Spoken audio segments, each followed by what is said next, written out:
During my stepfather's burial, my stepsister insisted I leave her father's company, but when the will was read, everyone was stunned. I never imagined I'd be here, sitting alone in my apartment, surrounded by piles of old company files and family photos, preparing for Robert's funeral. Robert, my stepfather, the man who was somehow both a steady presence and a constant source of frustration in my life. It's strange how death makes you reflect on everything, making moments you once thought trivial suddenly feel significant. It's been a whirlwind, honestly. One moment I'm handling reports for RNL Enterprises, ensuring operations run smoothly. The next, I'm sifting through photos and thinking about what to say at his service. I'm not even sure how I should feel about it all. Are you supposed to let go of the bad because someone's gone, or does that weight stay with you forever? I guess it's best to start at the beginning. I was 9 when my mom, Anna, married Robert. It was a modest ceremony, nothing extravagant. I remember how beautiful she looked in a simple white dress, full of hope, like this was her fresh start. But Robert? He looked like he was headed into a business meeting, black suit, serious expression, barely cracking a smile. I should have seen then what kind of man he was. Robert was not your typical stepdad, no warm hugs or welcoming speeches about how glad he was to have me in his life. No, he was all about order and discipline. I never figured out if he was uncomfortable with a child who wasn't his own, or if he genuinely didn't care. He was always watching, always evaluating. I remember his eyes narrowing at me like I was constantly doing something wrong, even when I wasn't doing anything at all. Growing up with him wasn't exactly easy. Every little thing I did seemed to irritate him. My grades? Not good enough. My clothes? Needed improvement. Even the way I held my fork at dinner was a problem. "You need to work harder, Lena," he'd say. "The world isn't kind to slackers. I get it now." He thought he was preparing me for life's challenges, but back then, it just felt cruel.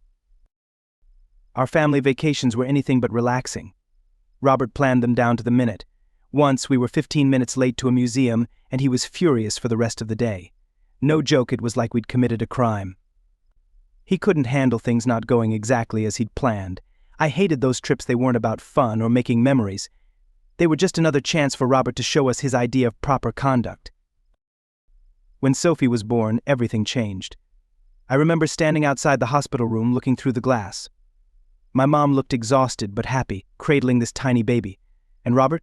He had a huge grin on his face, one I'd never seen before. It was like a switch had been flipped. Suddenly, he was the proud dad, doting on his new daughter. For a 9-year-old, that moment left a mark. I thought, maybe this will be a turning point, but instead, Sophie's arrival only highlighted all the ways I wasn't enough in his eyes. From the beginning, Sophie could do no wrong.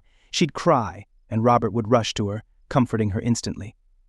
Meanwhile, if I was upset, it was always, "Lena, stop whining or get over it," but with Sophie, everything was different. As she grew, the favoritism became more obvious. Every small achievement of hers was celebrated like a grand accomplishment. She'd scribble a drawing, and Robert would stick it on the fridge, as if it were a masterpiece. Once I brought home a report card full of straight A's, and all I got was a nod and a quick, "Keep it up, no fridge space for my accomplishments." It wasn't that I hated Sophie, she was just a kid, after all. But it was hard not to feel resentment when every part of our lives revolved around her. Take birthdays, for example. I still remember my 10th birthday. Robert gave me a card and a small cake. We had dinner at home, just the 3 of us, nothing special. But for Sophie's 5th birthday, he rented an entire play center, complete with balloons, games, a magician, and every kid from her class. I remember sitting in the corner, watching her blow out the candles, feeling invisible. And it wasn't just birthdays. Day-to-day life was different, too. If Sophie messed up, spilled her milk, or forgot her homework, Robert would laugh it off. "She's learning," he'd say. But if I made a mistake, it was like the end of the world. I'd get lectures about responsibility and how I needed to set a better example. It felt like I was held to a standard I could never meet. The most painful part was how blind my mom seemed to it all. Whenever I tried to talk to her about it, she'd brush it off, saying, "Robert loves you, Lena. He's just tough on you because he wants you to be strong."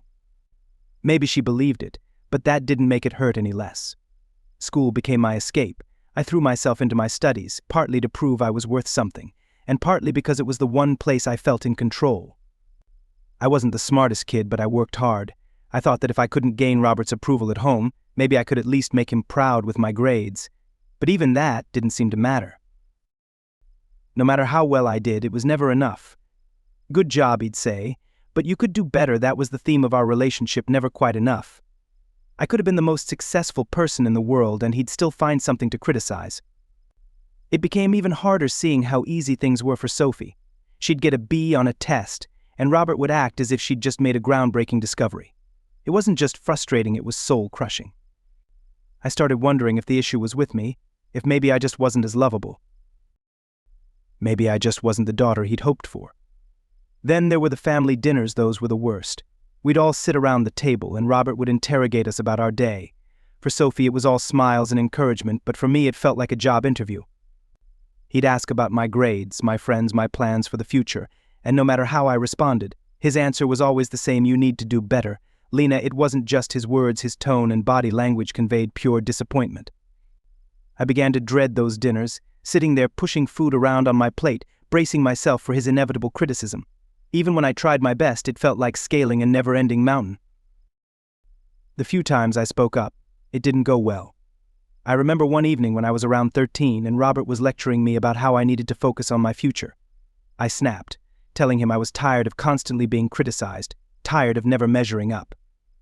He just looked at me, as calm as ever, and said, "Life isn't about being good enough. Lena, it's about being better." That word better haunted me. No matter what I did, I'd never be enough for him. Sophie didn't have to be better, she just had to be herself, and that was all it took. By the time I was in my late teens, I'd stopped trying to please him. I still worked hard in school, but I was doing it for myself, not for Robert. I realized that his approval would never come, and in a way, it was liberating. I stopped looking for his validation and began focusing on what I wanted. But the resentment didn't disappear. Every time Sophie got another free pass, every time Robert ignored my achievements, it chipped away at me. I started building walls, not just with Robert, but with everyone else. It became easier to expect nothing than to be disappointed over and over again. Looking back now, I see how much it shaped who I am. I learned to be self-reliant, to depend on myself, but I also learned the pain of always feeling second best, of never being enough no matter what I did. The day of the funeral arrived faster than I'd anticipated. It's strange how time plays tricks on you like that. One minute you're planning and sorting through old photos, and the next you're standing in a room filled with people wearing their best funeral faces, that somber look, heads slightly tilted, as if they truly understand what you're going through. But they don't. How could they? I stood by the entrance of the funeral home, giving half-hearted greetings to people as they arrived. Some were familiar faces from the company, others were old family friends, and then there were the strangers, people who'd known Robert in ways I never did. They'd approach me, offering their condolences and talking about what a wonderful man he was.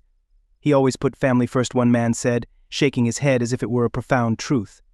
I just nodded, holding back my thoughts. Family first? Sure, if family meant Sophie. Speaking of Sophie, she arrived fashionably late, of course. She walked in as if she owned the place, perfectly composed with her husband at her side. I hadn't seen her in ages, and somehow she looked even more put together than I remembered, while I felt like a mess inside and out. The service started, and I took my place in the front row next to my mom. She looked so fragile, clutching a tissue in one hand and resting her other hand on my arm. I could tell she was struggling, but she didn't say much, just whispered a few things about how proud Robert would have been of the turnout. Proud. That word felt foreign when it came to Robert. I couldn't recall a single time he'd told me he was proud of me. Then the eulogies began, and it was like listening to stories about someone I didn't know. They talked about Robert's dedication, his leadership, how he had built RNL Enterprises from the ground up. Every word seemed crafted to make him sound like some larger-than-life figure, but to me he was just complicated, strict, distant, and occasionally caring in his own way, but nothing like the person they described. Then it was Sophie's turn to speak. She stepped up to the podium, looking like the ideal daughter, her voice wavering just enough to seem sincere. But I knew better. Robert was more than just a father, she started. He was my guide, my mentor, my inspiration. I clenched my fists, biting the inside of my cheek to keep from rolling my eyes. Every word felt like a performance, designed to paint her as the perfect daughter. After the service, people mingled, sharing stories and catching up as if it were some kind of reunion. I stayed at the edge of the room, avoiding the small talk as much as possible. That's when Sophie found me. She pulled me aside, her face serious but calm, as if she were about to tell me something life-altering. "We need to talk," she said, her voice low but firm. I followed her to a quieter corner, half hoping she'd make a genuine attempt to reconnect, maybe acknowledge the years of unspoken tension between us. But no, that would have been too much to expect. "Lena," she began, folding her arms, "I think it's time we discuss the company." I frowned, caught off guard. "The company, yes," she said, in a tone that was all business. "Robert would have wanted me to take over. It's the logical choice." Logical? I stared at her, trying to grasp what she was saying. "Sophie, what are you talking about? We haven't even read the will yet," she shrugged, as though the details were irrelevant. "Come on, Lena, you've known this was coming. I've been preparing for this my whole life. Robert trusted me with everything." A knot formed in my stomach. All those years I'd spent working late, keeping the company afloat while Robert was ill, flashed through my mind, and now here Sophie was, acting as if it was a given that she'd step in. "I don't think it's that simple," I said, struggling to keep my voice steady. Sophie's eyes narrowed, and for a brief moment, her polished exterior slipped. "Look, Lena," she said, her tone tinged with impatience. "I'm not trying to be harsh, but you and I both know the company needs someone who understands it, someone who can lead." "And you think that's you?" I shot back, my frustration finally bubbling over. She tilted her head, giving me that condescending smile I'd seen so many times. "It's not about what I think, it's about what Robert wanted." I wanted to scream, to tell her about all the late nights. I stayed up late, buried in reports, managing clients, doing everything I could to keep R&L Enterprises running. But instead of voicing everything I wanted to say, I just nodded, my mind racing with the unsaid. "Fine," I muttered. "We'll see what the will says." Sophie looked as though she wanted to argue, but instead she simply offered a small, satisfied smile. "I guess we will." As she walked away, I felt a mix of anger and defeat. All those years of being second best had led up to this, and somehow Sophie always managed to come out on top. The rest of the day passed in a haze. People came up to me, offering condolences and sharing stories about the great Robert. I nodded, barely paying attention, my mind replaying the confrontation with Sophie. I knew this wasn't over, not by a long shot. By the time I got home, I was completely drained. I sank into the couch, running the day's events through my head, the service, the eulogies, Sophie's words. They felt like fragments of a puzzle I couldn't quite piece together. I knew I had to brace myself for what was coming, because if there was one thing I was certain of, it was that Sophie wasn't going to step aside without a fight. The day of the will reading felt like one of those slow-motion scenes in a movie. You know something big is about to happen, but you can't skip ahead, and the suspense is almost unbearable. I walked into Mr. Bennett's office, half expecting a dramatic revelation, and honestly, I was preparing for the worst.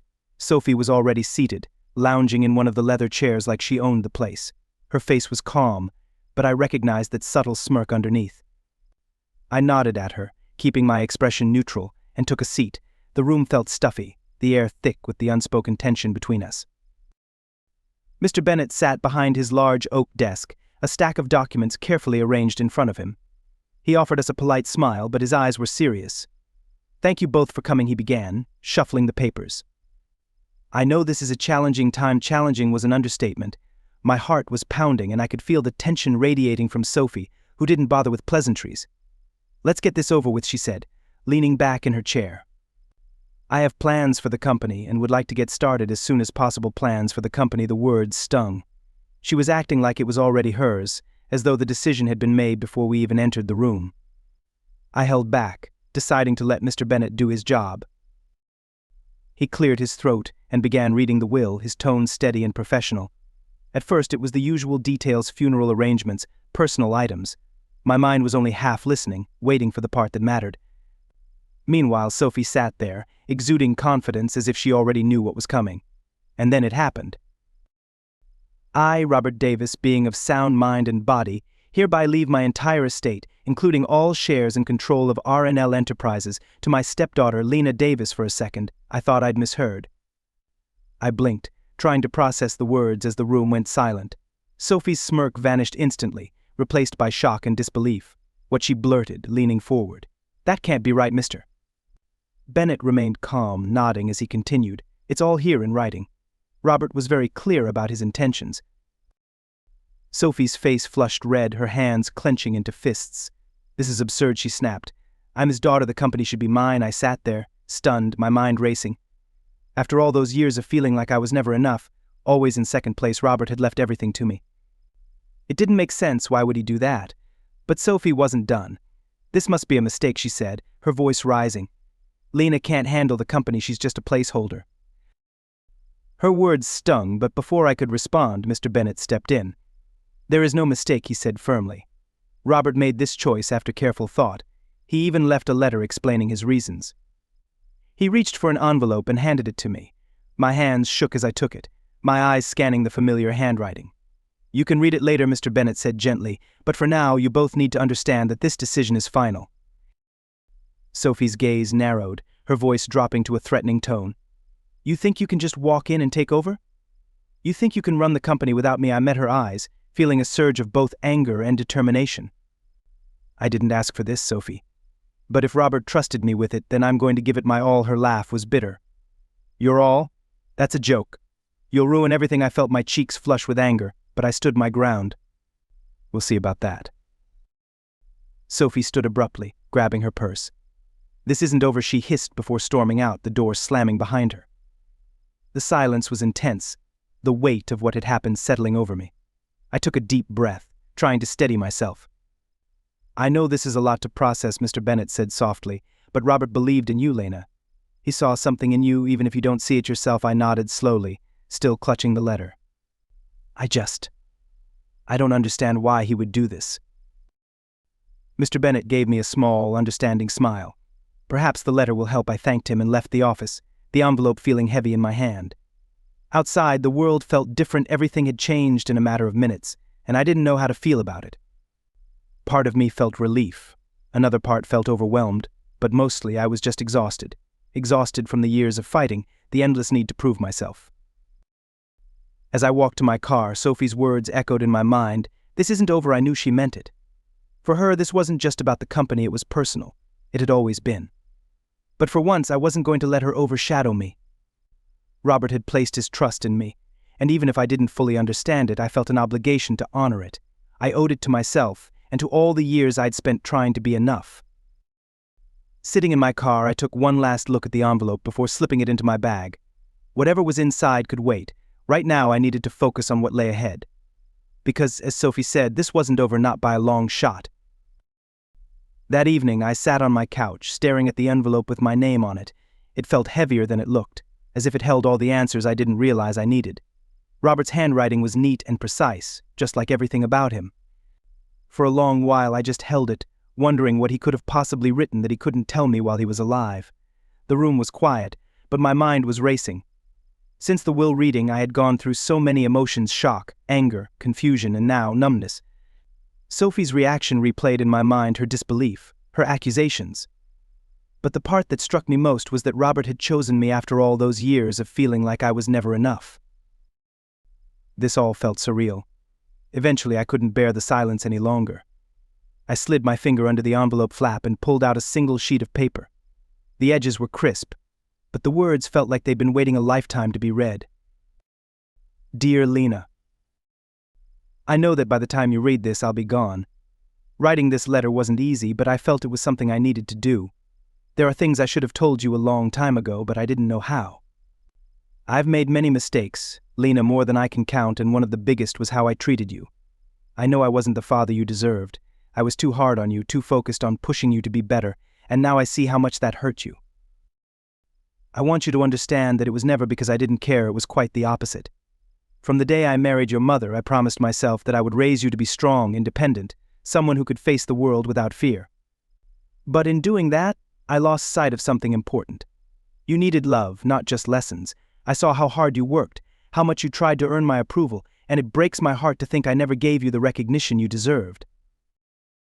You have always been capable, more than capable, and I admired that in you, but I never told you. For that, I'm sorry. Leaving the company to you wasn't a decision I made lightly. I thought about it for a long time, and in the end it came down to this: you have shown again and again that you are dedicated, resilient, and responsible.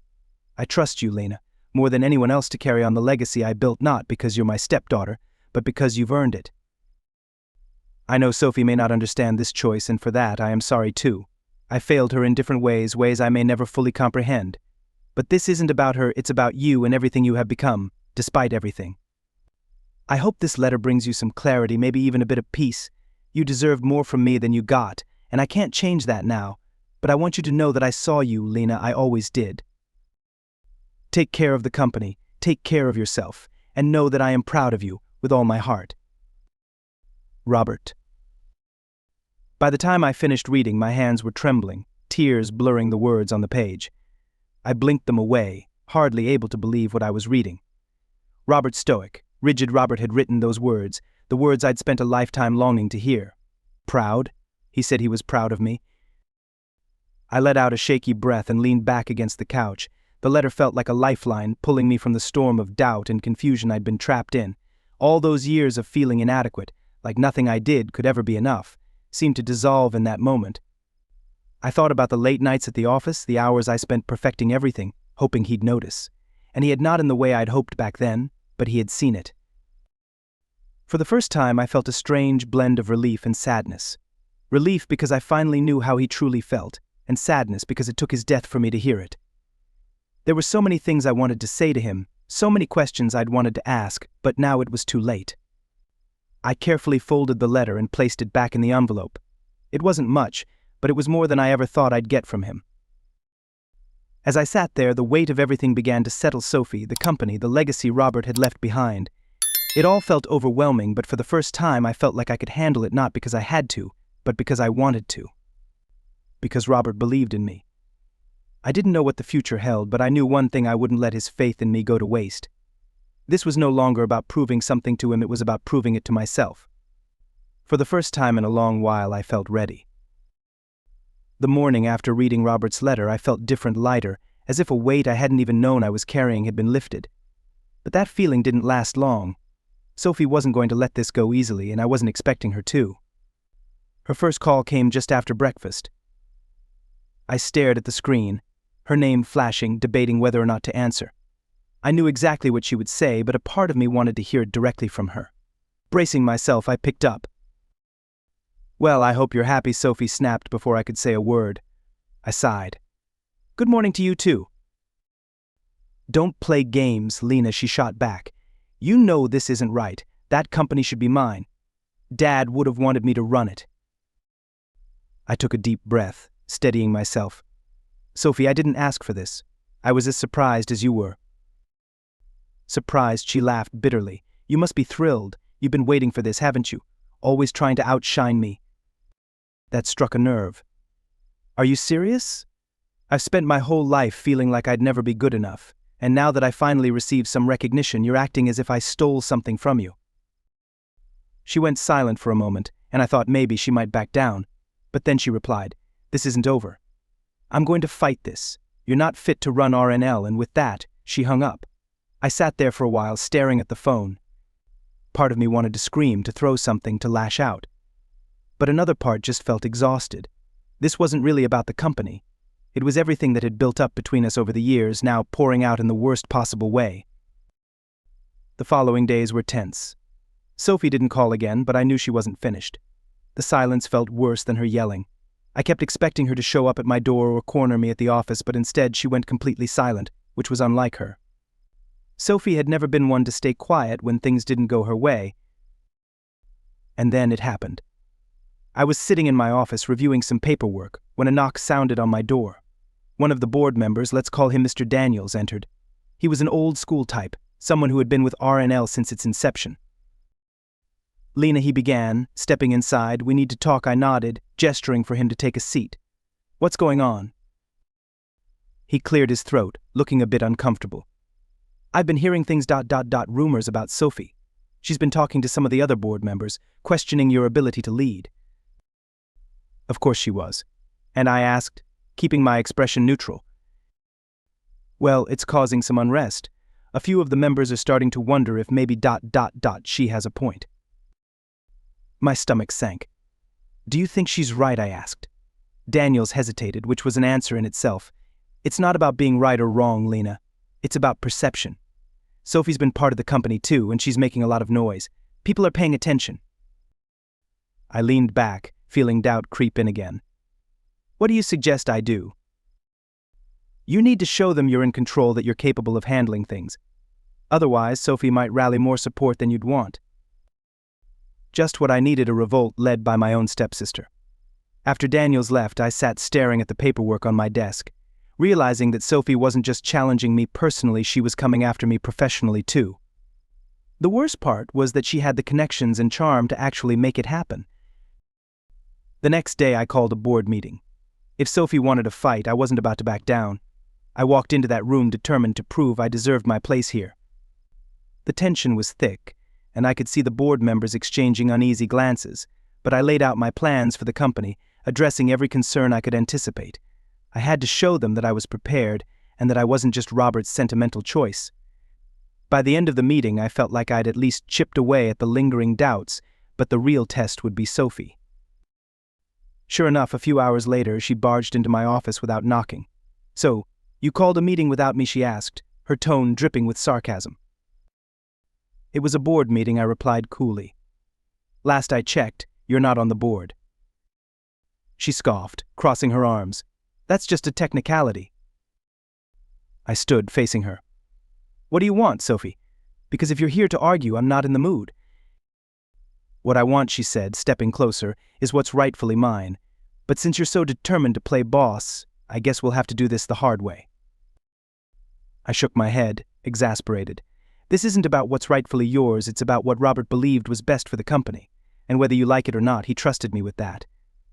Her eyes narrowed, and for a second I thought she might actually hit me, but then she just smiled, that cold, calculated smile I knew all too well. "We'll see about that, Lena. We'll see." With that, she turned and walked out, leaving me standing there with my fists clenched at my sides. The fallout wasn't just about the company, it was deeply personal, a culmination of years of rivalry and resentment. I knew this battle was far from over. A few weeks have passed since that confrontation, and I'm finally starting to feel like I can breathe again. I won't pretend it's been easy, things have been tense. Sophie's been unusually quiet, which is almost more unsettling than her usual dramatic outbursts. It feels like waiting for a storm you know is coming, even if you can't see it on the horizon yet. But despite everything, I've been pushing forward, focusing on what's ahead. The company is a massive undertaking, no doubt about it. Every day feels like juggling 100 different responsibilities, with new issues popping up constantly. I hadn't realized how much Robert shielded me from when I was just helping out. Now that I'm in charge, I'm finally seeing the full picture, and it's overwhelming but strangely empowering too. For so long I felt like I was in the shadows, like no matter how much effort I put in, I'd never get the acknowledgement I deserved. Now though, it's my name on those documents, my decisions that shape RNL's future. There's a lot of pressure, sure, but it also feels like I'm finally stepping into my own. Of course, not everyone is thrilled about the change. There are moments when I catch certain board members sharing skeptical glances, as if they're still questioning my capability. But since that first big meeting, things have started to shift, even if only slightly. I made it clear that I'm not here to play games. This company matters to me, and I'm going to do whatever it takes to see it succeed. One thing that's really helped me is Robert's letter. I've read it a few times since that first night, and each time it hits me differently. Knowing that he saw potential in me, that he believed in me even when I didn't believe in myself, is powerful. It's like a reminder that I'm not just doing this for the company or the legacy, but for myself. I owe it to that younger version of me, the one who always felt overlooked, to make this work. Lately, I've been thinking about what kind of leader I want to be. Robert valued discipline and structure, and while that worked in some ways, it also created a lot of strain. I don't want to run RNL like that. I want it to be a place where people feel valued, where their ideas are heard. I've already started implementing small changes, nothing drastic yet, but enough to show that things are different now. For example, I've been holding more one-on-one meetings with the staff, getting to know them and understanding their concerns. It's amazing how much you can learn just by listening, and I understand that now more than ever. Another big step I've taken is launching a new initiative. Using some of the funds Robert left me, I set up a scholarship in his name for kids from difficult backgrounds who might not have the same chances as others. Education was always something Robert valued, and this feels like a meaningful way to honor that while also giving back to the community. The response has been overwhelming. I've already received messages from people thanking me, saying how much this will help their families.